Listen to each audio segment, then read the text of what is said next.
रुद्राक्ष के 4 स्वरूप हैं, सफेद, लाल, पीला और श्याम।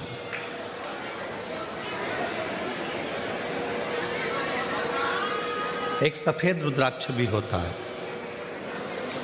एक लाल रुद्राक्ष भी होता है, एक पीला रुद्राक्ष भी होता है, एक सफेद रुद्राक्ष भी होता है।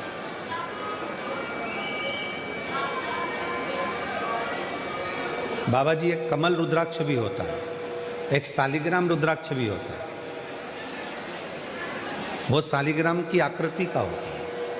एक कमल रुद्राक्ष होता है, वो कमल की तरह खिला होता है, उसके अंदर भी रुद्राक्ष होता है और पत्तियां उसकी निकली होती है। बाबा जी,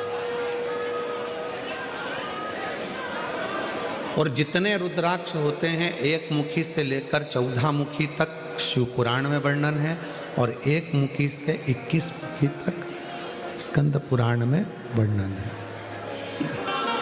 स्कंद पुराण में सारे रुद्राक्षों में, मान लो एक मुखी रुद्राक्ष आपको मिल गया, बाबा की कृपा है। अगर असली मिल गया तो ये शिव कृपा है, शंकर की करुणा, शिव की दया।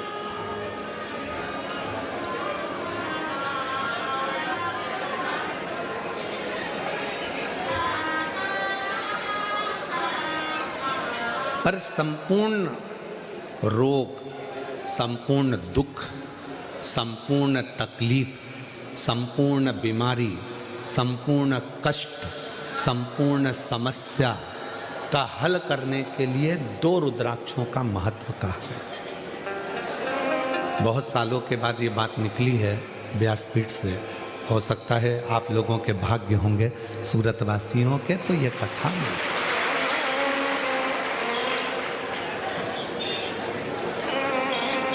2 रुद्राक्ष ऐसे होते हैं जो संपूर्ण बीमारी के लिए, रोग के लिए, तकलीफ के लिए, कष्ट के लिए, दुख के लिए निवारण का कार्य करते हैं। वो है पहले नंबर पर 5 मुखी रुद्राक्ष। क्यों? शिव पंचानंद है। भगवान शंकर का एक मुख अघोर मुख है। अघोर मुख, अघोर मुख का मतलब है कि उनको क्रोध नहीं आता। अघोर मुख का मतलब है कि वो शांत स्वरूप हैं। कर्पूर घोरम करुणा तारम संसार सारम, कर्पूर करुणा तारम संसार सारम,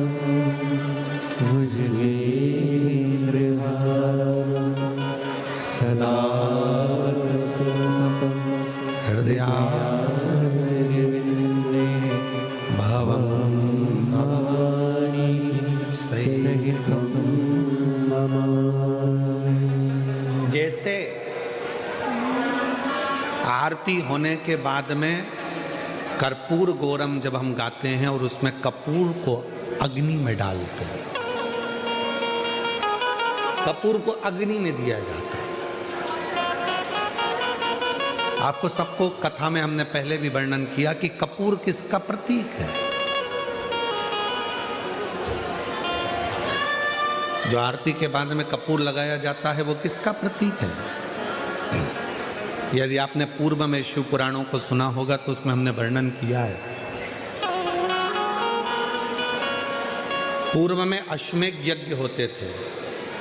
अश्वमेध यज्ञ का जो अश्व होता था वो पूरा दिग्विजय करने जाता था, फिर वो अश्व आता था और उस अश्व को अग्नि की साक्षी में दिया जाता था। अब आज का व्यक्ति तो इतने सारे अश्वमेध यज्ञ नहीं कर सकता।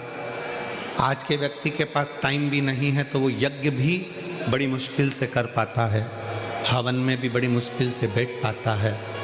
अश्वमेध यज्ञ का पुण्य कैसे प्राप्त हो? तो भगवान राम जी ने अपने गुरु विश्वामित्र जी से ये पूछा था कि हमें, वशिष्ठ बाबा से पूछा था कि हमें अश्वमेध यज्ञ का फल रोज प्राप्त हो। हम अश्वमेध यज्ञ तो एक ही बार करें, पर उसका फल रोज प्राप्त हो, उसके लिए क्या करना चाहिए? तो वशिष्ठ बाबा ने, विश्वामित्र जी ने उस अश्वमेध यज्ञ के अश्व को कपूर बना दिया और उस यज्ञ कुंड में छोड़ा।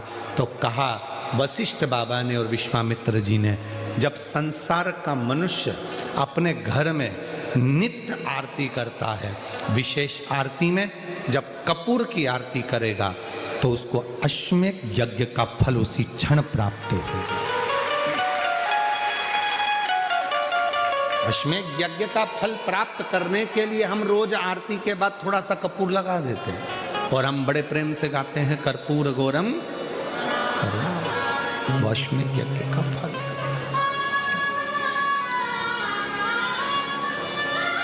हमारे सनातन धर्म में जितनी भी चीजें होती हैं कोई साधारण नहीं है हमारा।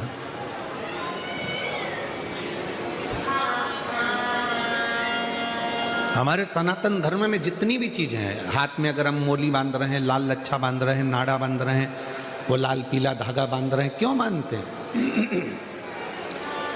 किस लिए बांधा जाता है? उसको बांधने का केवल एक कारण होता है कि हम किसी दूसरे के बंधन में ना पड़ जाएं, तो वो बंधन बांधा जाता है।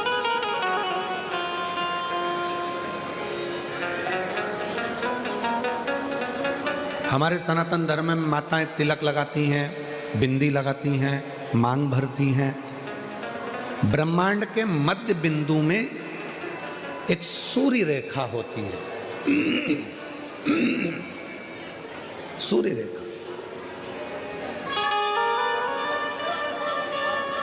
सूर्य का रंग होता है लाल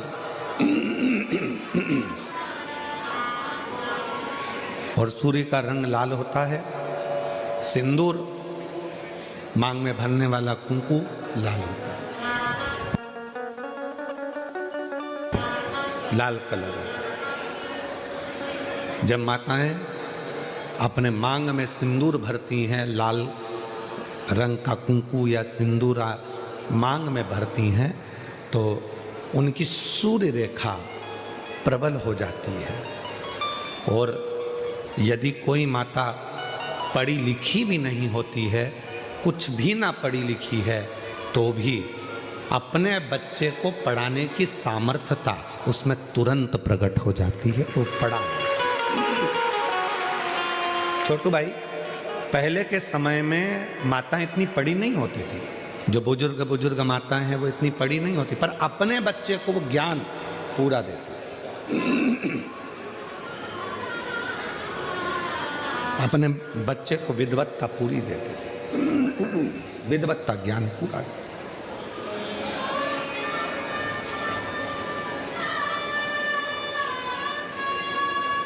जितने भी सनातन धर्म के ये कार्य हैं, हाथ में मोली बांधना, मस्तक पर तिलक लगाना, मांग भर लेना, मंगल सूत्र धारण कर लेना, शादी के समय पर मंगल सूत्र गले में पहनाया जाता है। क्यों पहनाते हैं मंगल सूत्र?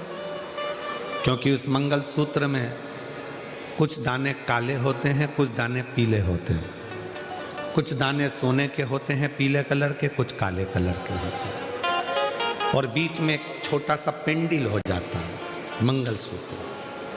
वो मंगल सूत्र शादी के मंडप में लड़का लड़की को इसलिए पहनाता है कि इस मंगल सूत्र को तुम देख लो, जैसा यह मंगल सूत्र है वैसा ही हमारा जीवन रहेगा।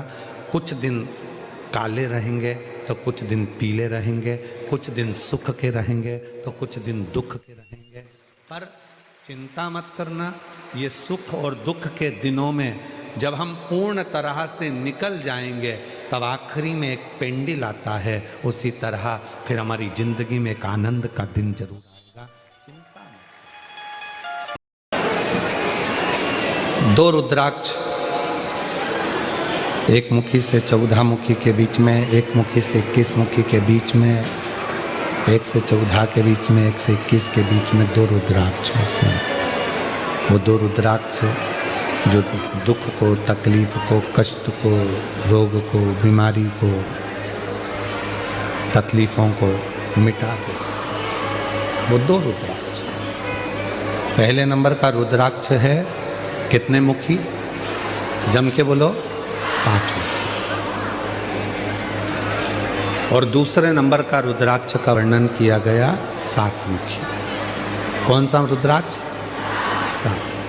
पहला है 5 मुखी, दूसरा है 7 मुखी। ये दोनों भगवान पंचमुखी जो रुद्राक्ष है उसमें से एक शिवजी का मुख है अघोर मुख। अघोर मुख।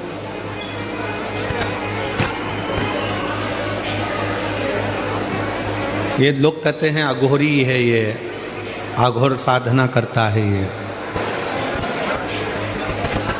ये अघोरी है। अघोरी का मतलब, अघोर का मतलब होता है कि किसी को कष्ट ना दे।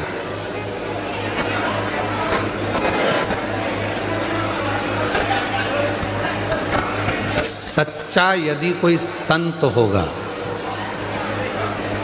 सच्चा यदि कोई गुरु होगा, सच्चा यदि कोई तपस्वी होगा, सच्चा यदि कोई संत होगा तो जिंदगी में कभी किसी को बद्दुआ नहीं देगा, कभी किसी को अपशब्द नहीं कहेगा, कभी किसी को ताना नहीं देगा, कभी किसी को गाली नहीं देगा, कभी आड़ा तेरा कहेगा ही नहीं, वो कभी किसी को अपशब्द नहीं कहेगा। सच्चा यदि है तो बाबा जी सच्चा।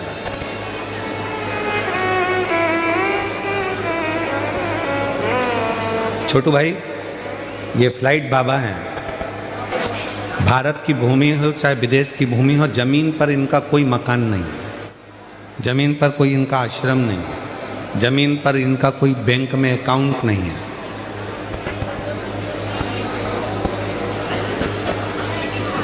चौबीस घंटे से ज्यादा किसी नगर में रुकते नहीं, और एक देश में भी 24 घंटे ही रहते हैं, अगले देश में पहुंच जाते हैं।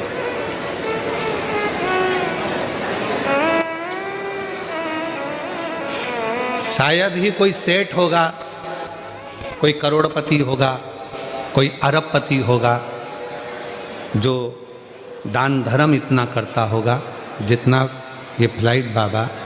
कोई बेटी की शादी है, रोते हुए आया, झोले में से इनने निकाला, देना प्रारंभ करा। क्या कोई रकम, क्या कोई गहना, क्या कोई पैसा, कोई शिक्षा है, कोई चिकित्सा है, बाबा रहते फक्कड़ हैं।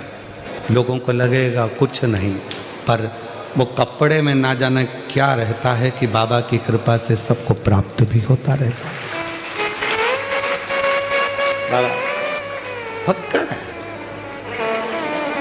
कुछ नहीं है, पर इनका बड़ा प्रेम है कि वो यहाँ आते हैं, कथा में आशीर्वाद मिल जाता है, साधुता दर्शन हो जाता है। यही पुण्यता, यही पुण्य।